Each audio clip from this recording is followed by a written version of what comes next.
Salut à tous, alors c'est Frédéric Delavie. Alors ce soir je voulais faire une petite vidéo pour parler des pathologies que l'on peut rencontrer à l'infraépineux ou au supraépineux. Alors surtout des pathologies que l'on rencontre en musculation.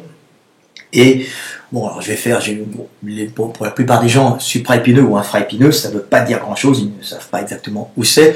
On leur dit qu'ils ont une douleur au dos, ils ont mal à l'épaule en général, ou mal au-dessus, ou mal quand ils bougent le bras verticalement, quand ils lèvent le bras. Alors c'est très dur à savoir où est-ce que j'ai mal, est-ce que j'ai mal au supraépineux, est-ce que j'ai mal à l'infraépineux, qu'est-ce que le supraépineux, qu'est-ce que l'infraépineux. Alors, tout simplement, ce sont des muscles qui s'attachent, qui partent de l'omoplate et qui viennent s'attacher sur l'humérus. Alors le supraépineux, l'infraépineux part, vous voyez cette grande nappe ici, là, il part d'ici, il est accroché à cet endroit-là, et il vient s'attacher ici, sur la grande tubérosité de l'humérus.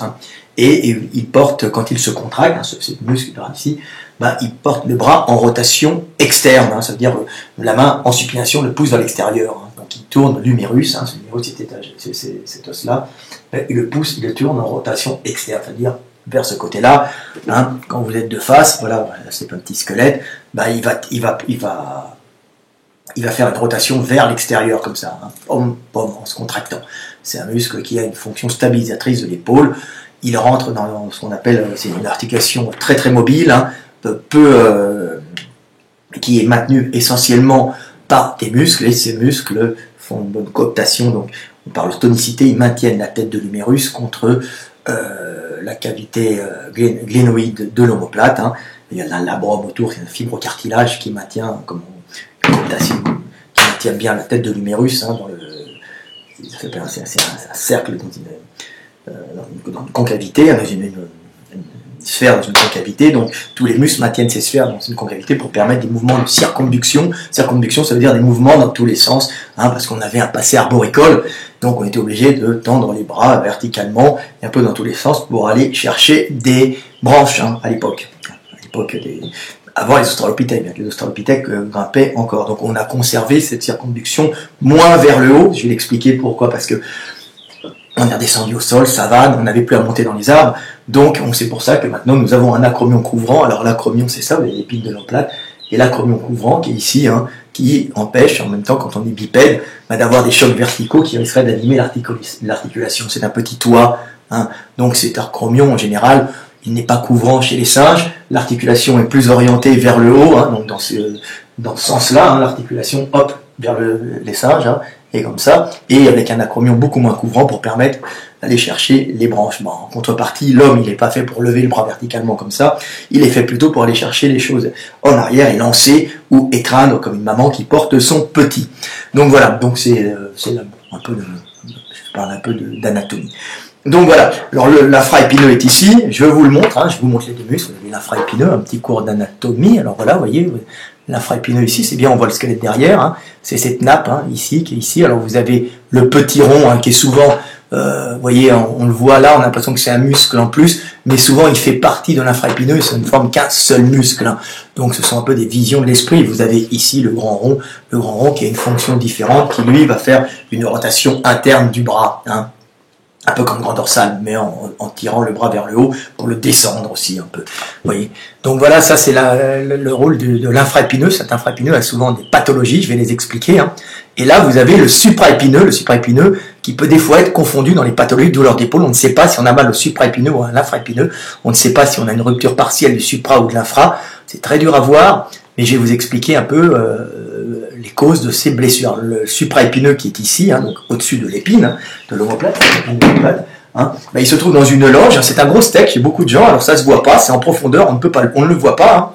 On ne le voit pas parce qu'il est recouvert par le deltoïde. Alors, je vais vous montrer un peu le deltoïde pour que vous compreniez un peu de culture générale d'anatomie. Là, c'est mon boulot au passage. N'oubliez pas, meilleure vente mondiale, ce bouquin en livre de muscu, mais pour les dessinateurs et pour les médecins et kinés aussi.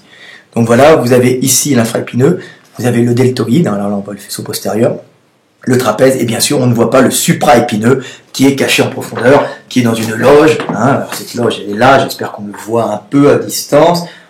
Vous voyez, voilà, on voit bien là l'omoplate, et vous avez cette loge ici, à cet endroit-là. On loge un gros steak, un gros steak qui viendra, qui permet de, en général, amorcer la levée du bras. Hein, et il vient sortir ici. Hein, il est là logé, et puis on le voit en dessous, il y a une espèce de petite loge ici qui permet le passage de ce muscle, du tendon de ce muscle qui vient s'accrocher en général ici, hein, sur le dessus de l'articulation. Hein. Alors là on voit un peu, hein, il passe en dessous, alors je les mets mon doigt, et il amorce le mouvement, souvent le mouvement du lever de bras. Hein, et en amorçant le lever de bras, alors là je vous montre un peu, il y a une voûte ostéofibreuse, hein, ce que j'appelle qui va de l'acromion, hein, de ce petit toit de protection, hein, depuis qu'on est passé en station bipède au processus coracoïde. Processus coracoïde, c'est en bec de corbeau, donc vous voyez l'acromion qui est ici. Ici, on a une espèce de voûte ostéofibreuse, hein, et là, vous avez l'acromion, hein, on le voit ici, hein, ici un peu, hein, c'est un bec de corbeau, c'est l'acromion, et vous avez là la cavité glénoïde, et là, vous avez l'espace dans lequel passe ce tendon du supraépineux qui agit comme le deltoïde, les fibres externes du deltoïde pour lever le bras, et c'est surtout pour commencer le mouvement. Alors, infraépineux, supraépineux, on retrouve souvent des pathologies, hein, même douleur, on ne sait pas d'où ça vient, on ne sait pas où la localiser, mais alors c'est facile à savoir en général. L'infraépineux, qui est en dessous, hein, comment on abat un infraépineux, je vous le remonte encore une fois pour que vous voyez, hein. Il est ici, hein. Bah, c'est simple, en général, il s'use et il s'abîme. Je vais vous montrer un peu, hop, je passe, je rapproche, voilà, quand on est en développé couché. Pourquoi? Parce que quand on est en développé couché, normalement il s'accroche ici, ben, vous voyez, il s'accroche ici, et quand on passe comme ça, on est là, donc il est accroché ici, hein, ici, voilà, et quand on fait ce mouvement-là, en général, il vient frotter, l'infraépineux vient frotter sur le haut de la voûte acromiale, hein, et il va s'user progressivement par frottement, hein, c'est ce mouvement développé couché. Hein, développé couché, on est comme ça, hop, hop, hein, je vous montre un peu la position du développé couché, voilà, on est là, développé couché, c'est ici, on descend, donc on voit bien que l'infraépineux qui s'attache, qui passe ici, vient ici, hein, et vient frotter, hein, par ici une torsion, hop, il vient ici frotter, hein, vous voyez comme ça, frotter sur le dessus de la voûte, hein. Alors c'est au développé couché qu'on va s'user l'infraépineux, hein, le tendon de l'infraépineux. Alors on voit qu'il va y avoir une usure partielle, surtout sur la partie haute du tendon, et une rupture de la partie haute du tendon en général. Il en reste tout le temps une partie, et une partie vient se raccrocher plus loin, hein, et donc il y a atrophie, et il y a un manque de stabilité. Mais en général, ça ne porte pas souvent à conséquence, et on voit souvent des gens qui ont une rupture partielle, même totale, qui ne le sentent pas totalement, parce qu'il s'est juste remis un peu plus loin, le tendon, hein, il s'est remis un peu plus loin sur l'articulation. L'articulation, il y a une espèce de sac, hein, une poche qui maintient le liquide, et l'articulation bien lubrifiée, hein, à l'intérieur du cartilage. Donc voilà, donc en général, on va se niquer l'infraépineux au développé couché lors des mouvements de frottement comme ça, clac, hein, tac, clac, tac, tac, vous voyez, hein. Alors c'est plutôt ce mouvement là, et alors on est là, ça va, et puis vous voyez, on pousse, et puis on use à chaque fois ici, on va user une partie du tendon. Le supraépineux qui est celui qui se trouve au-dessus, hein, voilà, il est là, hein. Bah, le supraépineux, comment on va se niquer? Bah, lui, on va se niquer d'une façon un peu différente, on va s'abîmer le supraépineux en faisant des élévations latérales, comme ça, on est là, hein, par exemple, des mouvements latéraux, parce qu'en faisant ça, je vous montre un peu comme ça, et ben, comme il s'accroche ici, hein, sur le dessus, alors je vais vous montrer, comme il s'accroche ici, ben, en levant le bras verticalement, regardez, je mets mon doigt là, on dit que mon doigt c'est le tendon, ben, on va le pincer entre l'acromion et la voûte ostéoligamentaire, hein, qui vient de l'acromion jusqu'à l'apophyse coracoïde, et ben, en levant le bras verticalement, on risque de se pincer le supraépineux, hein, qui se trouve dans ici, au-dessus, dans cette loge, comme je vais vous montrer, hein, osseuse, dans cette espèce de paquet, là, ici, vous voyez, une loge où il y a un gros steak, c'est un muscle assez épais quand même qu'on ne voit pas en profondeur, et ce muscle, hein, que je remontre ici pour que vous compreniez, voilà, vous voyez ici, ben, le tendon qui passe là-dessous, qui passe sous cet os, ben, il va s'user, hein, il va s'user parce que, je le remonte encore une fois, à ce niveau-là, hein, parce qu'il va passer, il passe ici, et il va frotter, alors on le voit ici, là je l'ai Attention, je remets. Merde, excusez les gars. J'essaye de repartir, voilà, parce que j'avais coupé pendant quelques temps mon ordinateur. Donc vous voyez ici, il passe ici, j'ai dessiné là, on le voit qui est ici, au-dessus. Vous voyez, et il vient, quand on lève latéralement,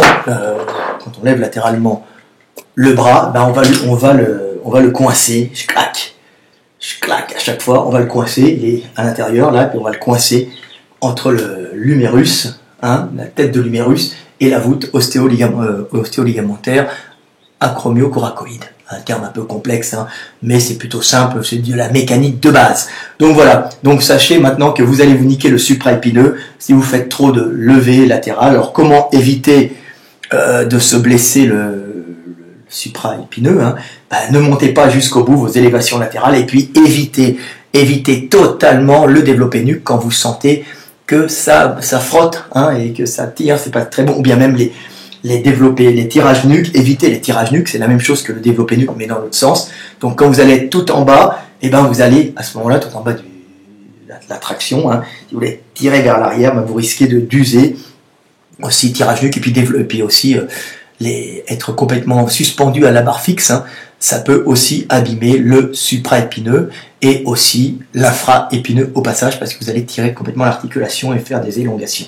Mais en général, le supraépineux, il se nique en élévation latérale, hein, et en développé nuque quand on arrive vers le haut comme ça, hein, clac, hein, et à ce moment-là, on coince tout. Développé nuque, très mauvais. Alors si vous commencez à avoir mal, passez plutôt en développé devant, clac, ici avec les haltères pour développer le deltoïde, faisceau antérieur et externe, et évitez les développés nuque. Si vous n'avez pas la bonne morphologie, vous allez vous coincer votre supraépineux, hein, entre l'acromion et l'os, hein, et la voûte osteofibreuse qui se trouve autour, et vous risquez à la longue de l'user, et lui il va se péter, et ça va être un problème parce que c'est un problème plus grave que l'infraépineux parce que il risque de péter, de se remettre un peu plus loin, mais là vous aurez beaucoup de problèmes pour démarrer les élévations latérales. Ça veut dire que le deltoïde va pouvoir travailler, et pour amorcer le mouvement, vous aurez vraiment beaucoup de mal parce que c'est un muscle qui est fait pour amorcer le mouvement en général de l'élévation latérale.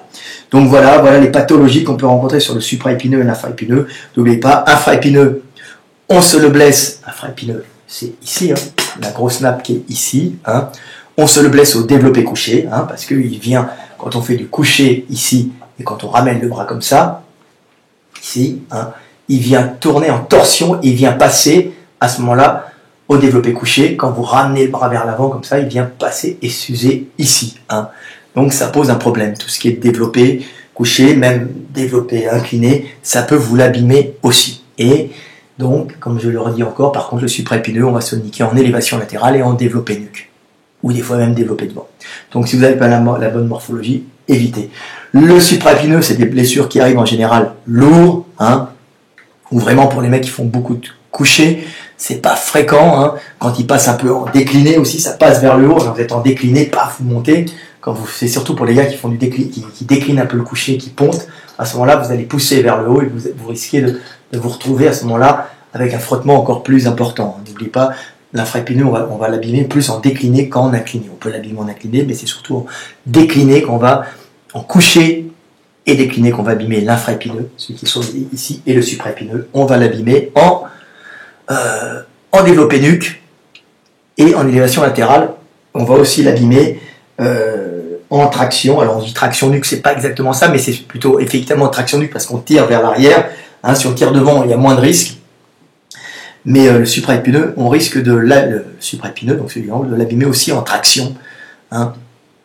Surtout au démarrage, hein, si vous vous laissez tendre, vous risquez de le tirer, et en remontant aussi avec le poids, vous risquez aussi de vous l'abîmer. C'est traction et développé nuque. Donc faites attention les gars, 14 minutes pour vous parler un peu de petits muscles que l'on ne voit pas, alors surtout le supraépineux que l'on ne voit pas, mais qui est très incapacitant quand il s'arrache. Alors c'est plus gênant d'avoir, comme je le dis, un arrachement du supraépineux que de l'infraépineux. L'infraépineux est souvent diagnostiqué, et alors que le sportif a rarement ressenti une gêne, hein. On peut ressentir certains mouvements, comme moi il a été arraché un peu sur un développé couché, mais ça m'a jamais vraiment gêné au développé couché. Le seul endroit où je le sens, c'est quand il faut réaliser un drapeau, hein, un drapeau et que je ne réalise que d'un côté, car de l'autre côté, je manque un peu de stabilité à cause de mon infra-épineux qui a été arraché sur du coucher lourd dans ma jeunesse. Salut à tous, c'était Frédéric Delavier. À bientôt, j'espère que vous avez appris encore quelques trucs avec moi. Salut, alors là aujourd'hui c'était pas de la politique ni de la sociologie, c'était pure musculation, bodybuilding, powerlifting, c'était pour les sportifs. Salut à tous.